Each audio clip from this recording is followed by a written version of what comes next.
É interessante essa noção, porque a gente vai... Vou explicar melhor depois de ler o versículo 12. Portanto, assim como por um só homem entrou o pecado no mundo, e pelo pecado a morte, assim também a morte passou a todos os homens, porquanto todos pecaram. Por que eu falei que eu ia explicar isso agora? Como eu disse, a gente às vezes tem a noção de que a gente é bom, por algum motivo. Quando a gente tem essa noção, a gente se olha como se a gente fosse especial para Deus. Nessas músicas na igreja falam sobre isso, né? Você é especial para Deus, você é um espelho, você é o cara escolhido para Deus revelar o seu evangelho. Sendo que quando eu sou tomado por esse evangelho, por esse rio que inunda, esse rio de justiça, que não só mata a minha sede, e aí essa é a chave do evangelho, ele não só mata a sede, mas ele transborda. Quando eu acho que eu sou especial, quando eu acho que eu sou único, quando eu acho que eu sou merecedor por algum motivo, eu me vejo como alvo. E aí eu retenho esse amor é meu, e Jesus é meu salvador, eu amo Jesus, Jesus é tão maravilhoso. Mas quando eu vejo que eu sou pecador e que eu não mereço esse amor, e mais que isso, que eu pequei como todo mundo, quando esse amor ele entra em contato comigo, eu não me vejo como especial. Eu não consigo me ver simplesmente como alguém que Jesus olhou e, esse cara é maneiro, acho que eu vou salvar ele. E eu não me vejo simplesmente como alvo, eu me vejo como um canal. E aí eu abro essa torrente para que a água não fique presa em mim. E eu vejo Jesus não só como meu salvador legalzinho, mas eu vejo ele como meu Senhor. E o Senhor que me manda para algo, que é o ID, é a grande comissão. E aí eu vejo que quando eu abro esse rio, quando eu canalizo isso, eu toco em outras pessoas. Sabe, eu já fui em alguns lugares da vida, assim. E um dos piores lugares que eu fui foi uma cidade onde as pessoas eram, cara, extremamente legais. Assim, a cidade onde todo mundo era bonito, sério, todo mundo era bonito. Todo mundo tinha uma condição legal. Tu não via gente pobre na cidade, tá ligado? É uma cidade muito maneira, assim. E eu tava na reunião com a galera da igreja lá, era bem maneira, assim. Eu falei, cara, por que tem tão pouca gente aqui? Essa cidade é tão maneira, assim. Aí ele falou, cara, porque esse é o pior tipo de gente que tu vai encontrar na tua vida. Que é a gente que é moralmente correta.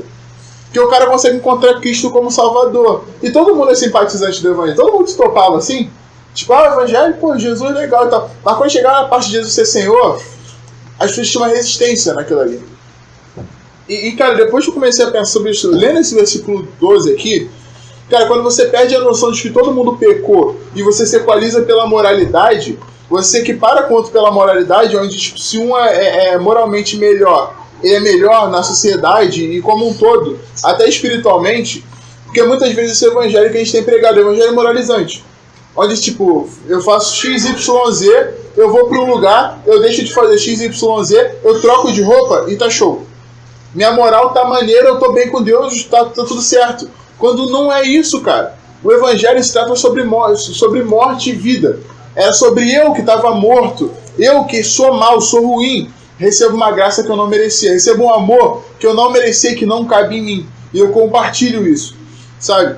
Às vezes a gente age como se uma pessoa fosse moralmente melhor, ela estivesse meio salva. Isso é mentira. Isso é uma mentira descarada, porque ser moralmente melhor só faz que muitas vezes seja mais hipócrita ainda. E aí você consegue aceitar Jesus como Salvador, mas você não consegue aceitar Jesus como Senhor. E eu consigo ver isso na vida de vários irmãos meus, que antes de serem salvos era tipo, cara, escória total da sociedade, assim. E eu era meio assim também, tá ligado? Eu era, cara, desprezado, o cara mais zoado do mundo. Cara, quando as pessoas se salvam, as pessoas conseguem entender o que Cristo é. Agora, a pessoa que tá muito cheia de si, que acha que é boa, que acha que tá tudo certo na vida dela, ela não consegue aceitar Jesus por completo, enquanto ela não vê que ela é pecadora. Esse é o maior desafio dos cristãos, das pessoas que querem ser discípulos de Cristo, é olhar no espelho e falar, cara, eu não sou tão bom quanto eu achava que eu era. Eu não sou tão especial quanto eu achava que eu era. E o que eu mereço é algo que, na verdade, é pior do que eu achava que merecia. E a partir do momento que você consegue ver isso, você olha uma cruz vazia, você olha que tem perdão para você. E aí, tipo, Cristo entra na sua vida e te transforma por um todo, né? E ele te dá essa vida, porque você reconhece, você vê que todos pecaram e que você não é melhor do que o outro pelo que você faz ou pelo que você deixa de fazer. Já ficou na dívida com alguém? Fugiu dela um tempo, mas teve que encarar? Já dá aquele sorrisinho de, pô, lembro. Quando você encontra de novo com a pessoa, cara, você já furou com alguém a ponto de chegar tão atrasado que a pessoa quase não foi? Você já fez algo do tipo assim, cara, eu tô com vergonha de olhar pra essa pessoa. Acho que se ela me pedir dinheiro, agora eu dou. Se ela falar assim, vai lá de madrugada pegar um copo de água pra mim lá na padaria, não sei onde eu vou. Porque você tá... O senso da dívida, ele é constrangedor. Você se dobra sobre esse senso de... Já? Alguém tá entendendo o que eu tô falando? Esse negócio de sentir-se devendo a alguém, né? Todo dia eu sinto assim.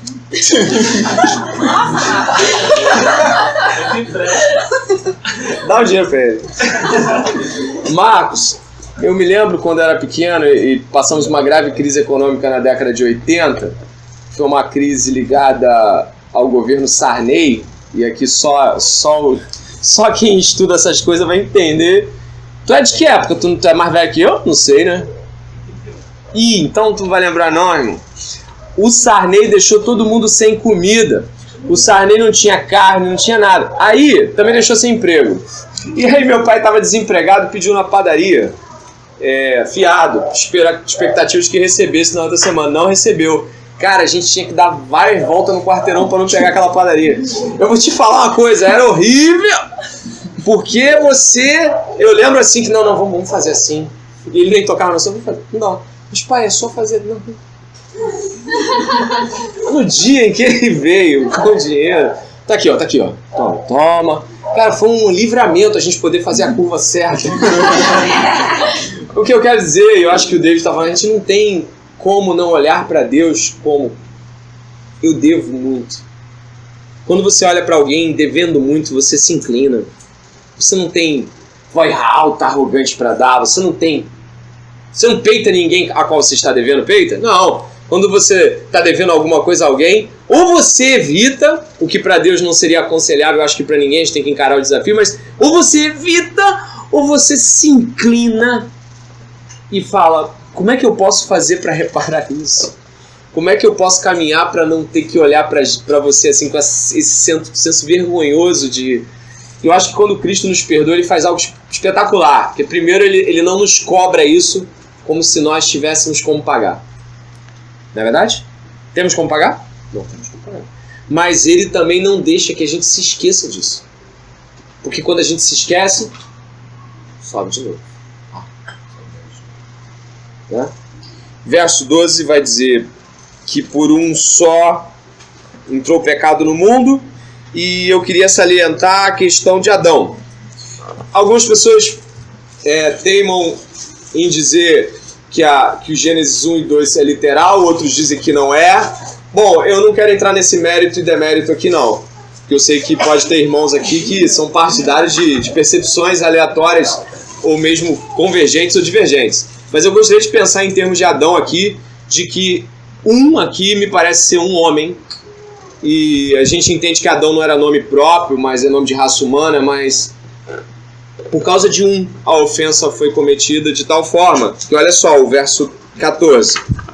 Entretanto, reinou a morte desde Adão até Moisés, mesmo sobre aqueles que não pecaram à semelhança da transgressão de Adão, o qual prefigurava aquele que havia de vir. Adão cometeu um tipo de pecado que pode não ter sido o pecado, no sentido de que o que Adão fez em termos de rebeldia, em termos de cobiça, pode não ter sido exatamente o pecado que você comete. Você está entendendo o que eu quero dizer? Mas esse pecado abriu as portas para todos os outros. Cristo morreu na cruz por todas as ofensas, todos os tipos de ofensa, e não somente pela ofensa de Adão primeiro, mas pela ofensa de cada um aqui. Ou seja, Cristo não morreu apenas pela transgressão do primeiro, mas pelas todas as transgressões que nós cometemos. Então, quando fala que superabundou a graça, que vai ser o verso 20 ou 21, superabundou a graça, quer dizer o seguinte, tudo bem, a ofensa foi essa. Talvez eu nunca vá matar alguém, mas Cristo fez questão de morrer por cada agravo, por cada mentira, infâmia, por cada vez que você possa ter pego no telefone, diz que eu não tô. Por cada coisa que você achou mínima ou coisa que você achou máxima, Cristo morreu. Por isso que a graça superabundou, a palavra que você vai encontrar, eu achei a palavra muito louca, hiperissalmai. E eu falei, que desgraça de palavra feia, ainda bem que eu não sei pronunciar, porque ela é feia. Mas a ideia da palavra é muito interessante. A ideia é a seguinte, muita quantidade, de forma indefinida. Cara, que legal. É para dizer o seguinte, não é uma quantidade que você possa mensurar. Os agravos pelo qual Cristo morreu são incontáveis. Não dá para pensar em termos de quantidade naquilo que eu já pequei aqui. E você aí? É muito. Então, onde houve o pecado, ele foi perto da graça pontual. Perto do tamanho da graça que nos é ofertada, né? Vamos até uns 10 minutinhos para poder vir comentar. Porque antes da lei já estava o pecado no mundo, mas onde não há lei, o pecado não é levado em conta. No entanto, a morte reinou desde Adão até Moisés, mesmo sobre aqueles que não pecaram, a semelhança da transgressão de Adão, qual é a figura daquele que havia de vir. Mas não é assim o dom gratuito como ofensa. Por quê? Se pela ofensa de um morreram muitos, muito mais pela graça de Deus e o dom pela graça de um só homem, Jesus Cristo, abundou em muitos. E aí o André já deu uma explicada nisso. 16. Também não é assim o dom como ofensa, que veio por um só que pecou, porque o juízo veio, na verdade, de uma só ofensa para condenação, mas o dom gratuito veio de muitas ofensas para justificação.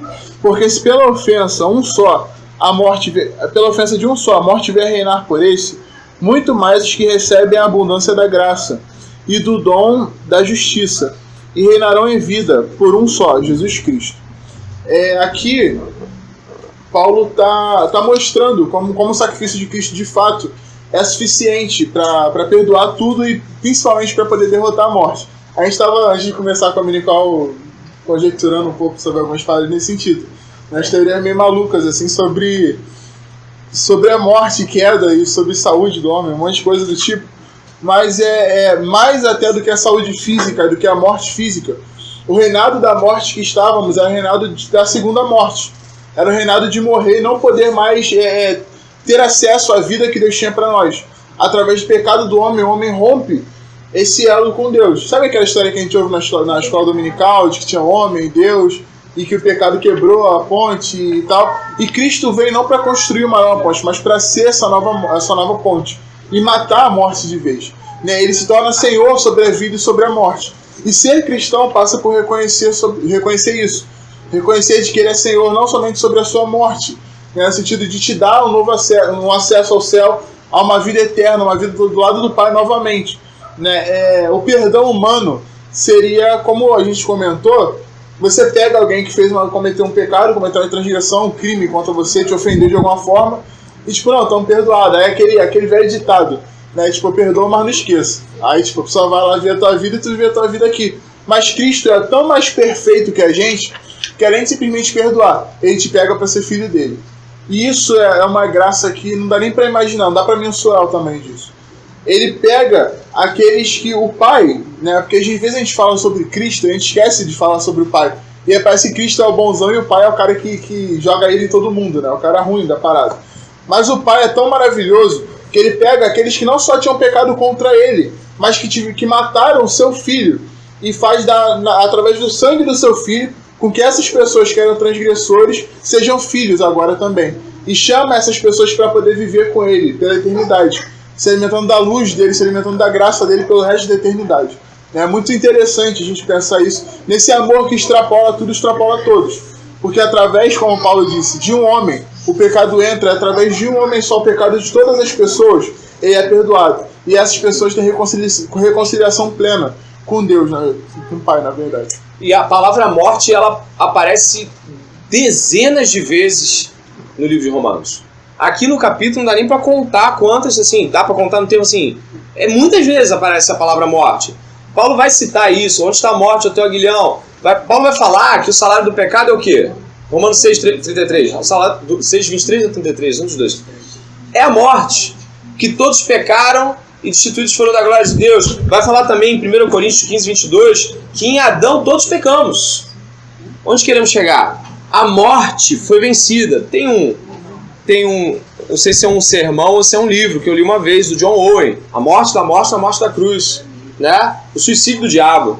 É mais ou menos assim, o diabo pensou que fosse ganhar coisa e perdeu tudo ali na cruz.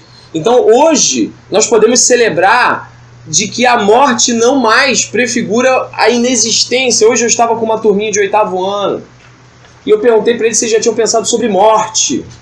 Eles disseram que não. Eu falei para eles, eu expliquei existencialismo e realismo. E eu falei para eles sobre o existencialismo ser uma espécie de escapismo, uma fuga. E de que, na realidade, nós não queremos muito a questão real e buscamos mais a questão existencial, porque a gente não tem que pensar em coisas tão brabas como pensar na morte.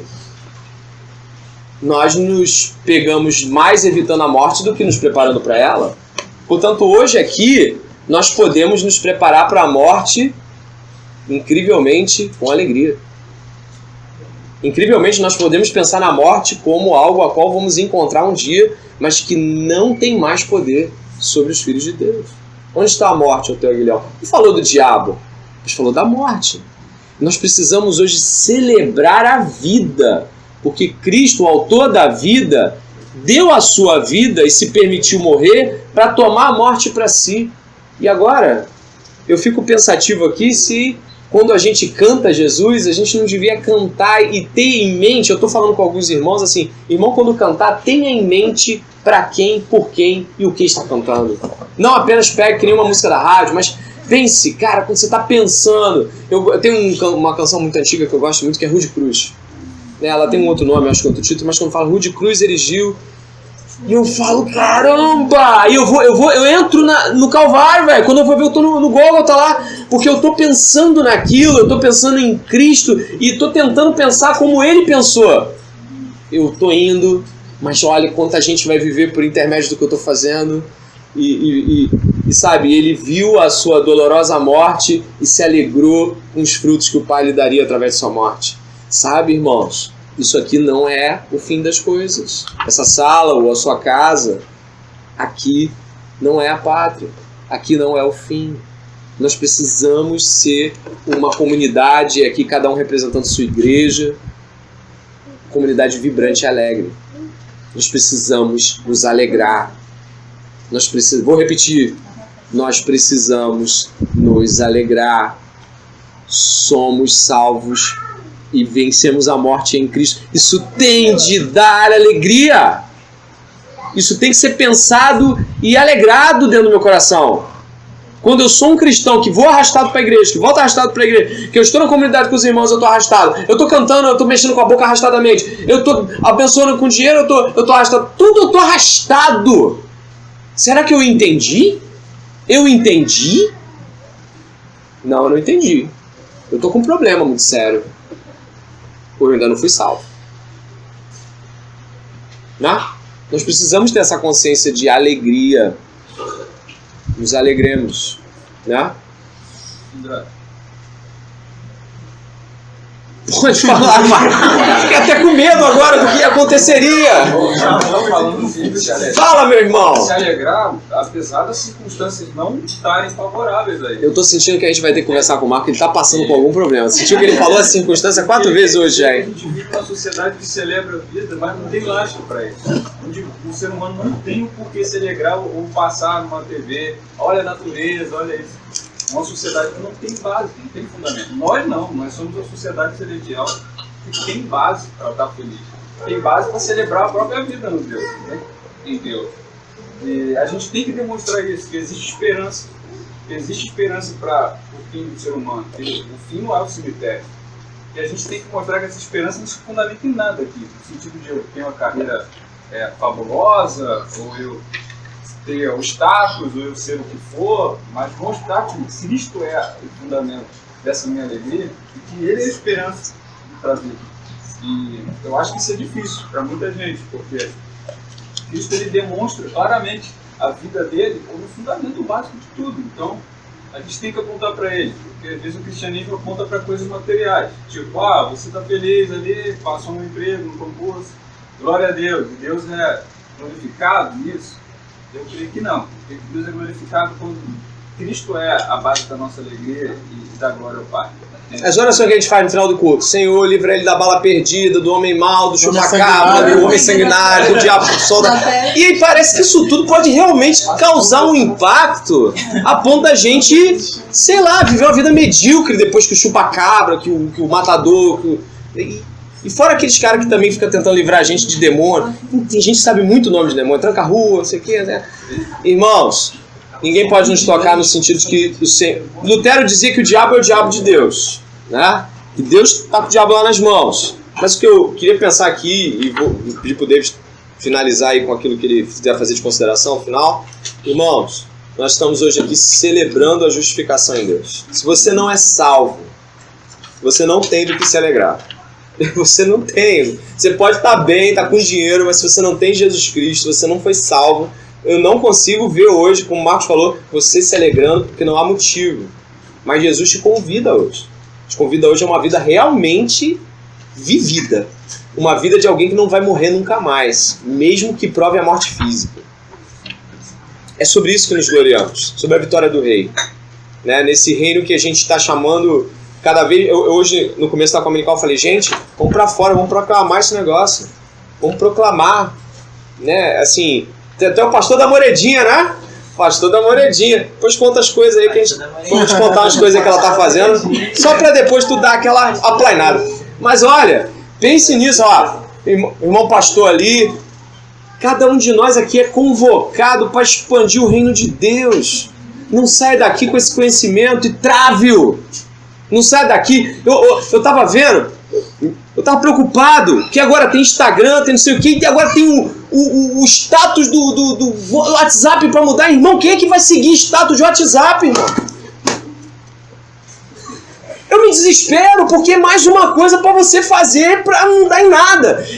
Só se expor. Irmãos, parem e pensem. Se Cristo abriu mão da sua visibilidade para expor o Pai, por que não fazemos o mesmo? Essa fala não é direcional, porque eu não estou seguindo ninguém. Pronto, graças a Deus. Eu só vi que tem um negócio lá que é atualização, minha esposa explicou como é, eu fiquei trêmulo. Não, porque eu não sei quem o Arthur falou pra mim um negócio. André, tu botou aquela mensagem lá, alguém vai pensar que é professor. Pode pensar, porque não foi. Minha preocupação é que de repente a gente está buscando seguidores e ao invés de abrir mão da nossa própria glória, nós estamos criando a nossa própria glória, os nossos próprios seguidores. Nós precisamos, em nome de Jesus Cristo, abrir mão dessa visibilidade e dar a glória ao Pai. Amém? Para concluir, o André falou sobre as nossas orações e que as nossas orações sejam diferentes. Então, nossas orações, ao invés de pedir para Deus livrar a gente do laço do passarinho, da peste perniciosa, seja para Deus livrar a gente de uma vida comum, normal e monótona. Uma vida que se encerra em nós mesmos, uma vida que faz com que a gente acumule muito e chegar no final dela a gente não vai conseguir levar nada para onde a gente vai. Quem sobra da vida é o que a gente deixou vivendo no outro, né?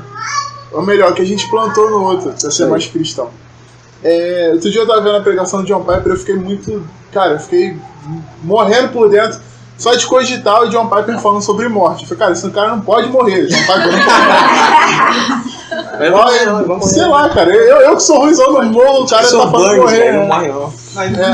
E aí, John Piper tava na fala de final de pregação, assim, pode crer. Ele tava na vibe de final de pregação, com aquele jeitinho dele, já tinha fechado a Bíblia, tava a Bíblia fechada, os dedinhos pro lado de fora, do jeito que ele sempre fica assim, né? Aí começou a falar um monte de coisa, aí termina falando de que, irmãos, às vezes vocês vêm pela minha idade já avançada, mas eu queria que vocês soubessem que a morte, pra mim, ela tem a mesma função no meu carro. Ela só me leva pra onde eu quero ir. E aí ele fechou o olho pra orar e eu chorando pra caramba aqui já. Mas que a gente possa ter essa oração. Enquanto jovens mesmo. A gente que é jovem acha que a gente vai viver pra sempre. Mas a real é que não. Então que a gente possa ter essa noção de que alguém morreu pra que a gente tivesse vida. E que a gente precisa ser um canal pra que outras pessoas tenham. A nossa função é muito menor se comparado com a de Cristo, é infinitamente menor, né? Mas ele nos deu uma missão de que nós vamos para esse mundo, não sei se a conjugação está certa, e pregamos o evangelho a toda criatura, façamos discípulos, né? Essa é a nossa função, essa é a nossa missão, e que Cristo nos salve de ter uma vida diferente disso, que Cristo nos salve de ter uma vida com um carro legal, uma família legal, um emprego legal, e no final das contas ter uma vida comum, diferente da que Cristo planejou para nós.